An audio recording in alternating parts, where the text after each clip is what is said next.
Hey, what's going on everyone? If you're new to the channel, welcome. If you've been around before, welcome back. My name is Dave, and today I'll be going over my LC10 setup I've been using in Cold War. This thing is absolutely phenomenal at medium range, and I actually used this exact setup to drop a nuke on Miami yesterday. I'll be including the full gameplay as well as some commentary with that at the end, but anyway, let's dive into the build. Just to give you all a quick overview, this is a 5 attachment build, and we're doubling up on our perks. The first 2 are just meant to make you harder to kill, and I typically rock tack and flak on most of my setups. Assassin and Scavenger pair nicely if you're hunting for nukes. The extra ammo is a must, but the great thing about Assassin is rather than hunt the top player down, I use it to alert me to where they are and just to avoid that area. You can say what you want about that, but I don't see any value in challenging the top player if your goal is to get a nuke.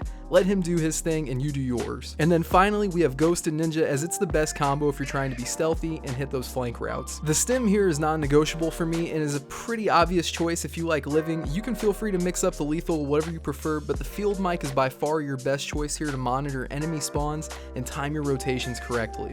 As for the weapon, starting with our muzzle, I recommend the agency suppressor to keep you off the radar and for the vertical recoil control. Next, for the barrel, take the reinforced heavy to offset our loss of range. The added bullet velocity also helps you make the most out of that added range by ensuring your bullets get there before the enemy has time to step out of it. Moving on to our third attachment, I like the bruiser grip. We bring back some of our mobility we've lost to keep the weapon feeling responsive, and the recoil on this build is so low that the added control from our muzzle gets the job done. Next, for the magazine, take the 45 round. It's more than enough ammo for multiple enemies, and we can preserve our ADS, which is far more important than reload speed in a majority of situations. And lastly, we'll be using the Raider stock as our saving grace if we're caught off guard and need to break our sprint to engage an enemy. The added aim walking speed is also really nice for those of you who like to strafe side to side while returning fire to avoid those enemy shots. Before we get to the commentary, I just want to mention over 95% of you watching aren't subscribed, so if you enjoy my short to the point videos, please consider dropping a like and subscribing for more content as we break down this gameplay. Alright you guys, so first things first, I wanted to go ahead and push up here into mid a little bit. I like to kind of catch guys as they're coming to Bravo,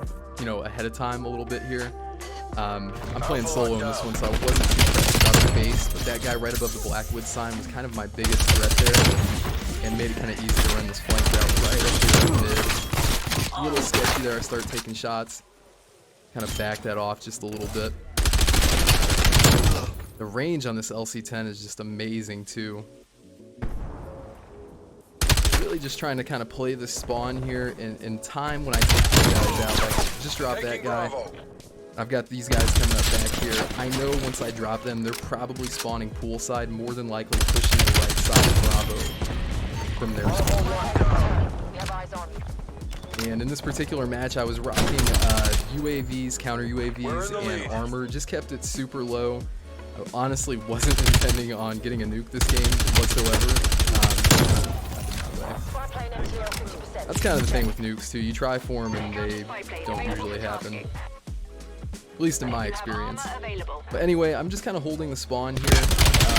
Letting LC10, this is really the perfect pocket for it. You want to kind of stay at that mid-range, not get too close. Of course, somebody with a shotgun or like an MP5 can drop you. And I'm not even sure what happened to that guy there.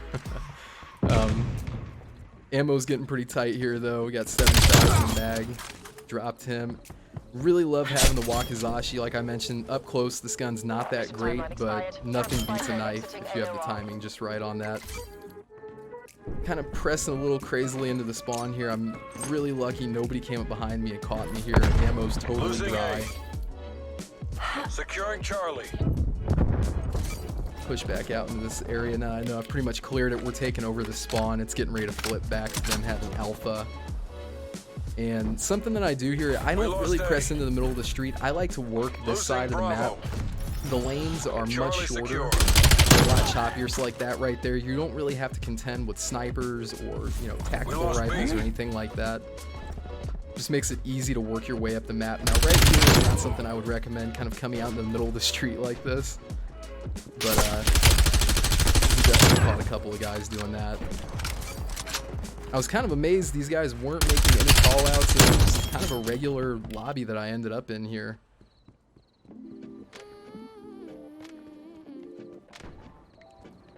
Kind of press through the spawn just a little bit here.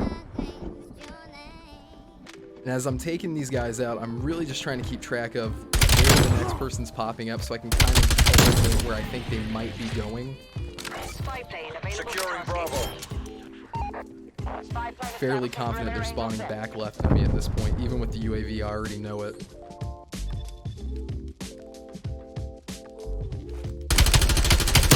That right there is about the extent of the range of this gun. I wouldn't go much further than that, honestly. I think this guy must have been AFK. I killed him a couple of times. It made my life a little bit easier. Now that was just insanely way too far. Kind of a waste of ammo there. Really like the field mic down there on A, just so you can kind of tell if guys are passing through holding that top window, or if they're moving towards beach side. In this particular area, the only reason I'm even as pushed up in this zone as I am is because I know I have guys coming from the beach, kind of shooting this direction already, so we're forcing the spawn to this back right, which is really ideal for me because I'm pushing these guys into kind of closer engagements than maybe they want to be. This alleyway is honestly perfect. Just that right there. Securing Alpha. I was pretty sure. Yep. Good night. Now that little room back there I was just in, I would definitely say go wide of that. I went through there a couple of times and I was just very lucky nobody caught me with a shotgun. Losing A. There's definitely a guy using a shotgun in this match though, and you'll see in that room I just came out of, he almost gets me in there at one point. Losing A. This up, kind of clear this area out just a little bit. Now right here, I am going to take this guy out. That was extremely risky. I don't like to press into bases necessarily if I'm on a streak that's fairly high like this. There's really no point. It just gives away your position unless you're playing for the win, but obviously that wasn't the intent this time. Just let him walk on by. And then back to playing this room again. Like I said, right here, dangerous territory with a shotgun, but it's a very small pocket. Right about here is where I start to get nervous. I know I'm on a 24 streak.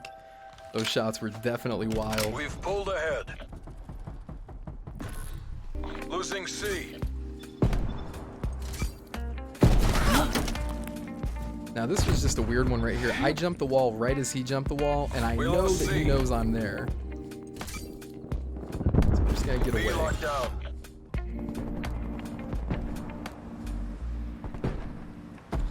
We got 25 kills right now. This really honestly is like the worst thing that can happen when you're on a high streak, is hitting halftime like that. My biggest concern was kind of losing the momentum that I had in that first round and fixating on those 5 kills that I needed. Threat clear. Do some deep breathing exercises here, you know, in for 4 seconds, hold for 4, out for 4. Switching sides. Because my hands were definitely shaky at the end of that round, won't lie. But anyway, we got 5 kills to go. We're at the 25 mark right now. And just kind of do the same thing this round. We already know my team is going to push towards Bravo. I'm not really that pressed about that. Let them fight the good fight there. Taking Charlie. And I think I got caught on that light post there. They need to do something about that. C locked down. Taking Bravo. Kind of going extra wide this time. So I know I've got 5 kills to go here, and I have a friendly pressing up ahead of me. Now, if this was one of my guys, I wouldn't do this, but I'm definitely baiting this guy. I'm moving slowly. He's just fired his gun a moment ago. He's about to fire it. I can't hear right now with the way I'm recording, so bear with me. But anyway, so the enemy knows I'm coming this way. There's been a red dot over here. I was super pissed at that guy, but held it together. Just keep pressing up. And honestly, this enemy team was not watching their radar that closely, so against a better team, that could have gotten me killed there for sure. So we're gonna go ahead and drop this guy, get to our brutal killer mark. I guess that's 25 right there. Counter spy plane ready for deployment. Body armor available.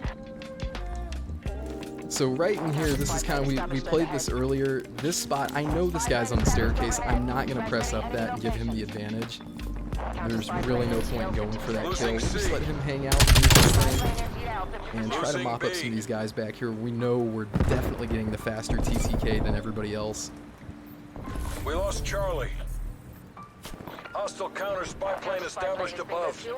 We're looking for just a few more. Now, right here's where I start to get really panicky. The radar is blocked off. I've got friendlies kind of backfilling this alpha area, and I don't want this spawn to flip. Seaside's not a bad side, but having to traverse the map again, being this close to me, is definitely not ideal. So we're just gonna kind of keep working the same zone. If you notice, I don't move around the entire map. I just kind of take over a section where I know I can be dominant. We're behind.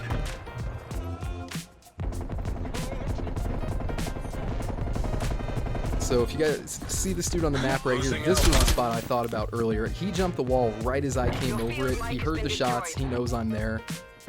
And we're just going to try and circle around, play those footsteps as best as we can. That was definitely not him. And start to hear those footsteps again right around here. Now this is full panic mode. Trying to back off a little bit and just get a little bit of a element of surprise on this guy, if I'm able to. And right here is the pucker factor times 10. There's that shotgun I mentioned earlier. Yeah, had that guy hit me, I would have been pretty upset. But that's a shotgun for you up close. And kind of sloppy on the draw for that one right there. I should have been down my sights the moment I hit that corner, but we still got him. And there's the nuke. A little anticlimactic. I wish there was more of an animation when that happened, but that was my first nuke in Cold War so far. I haven't really tried for any.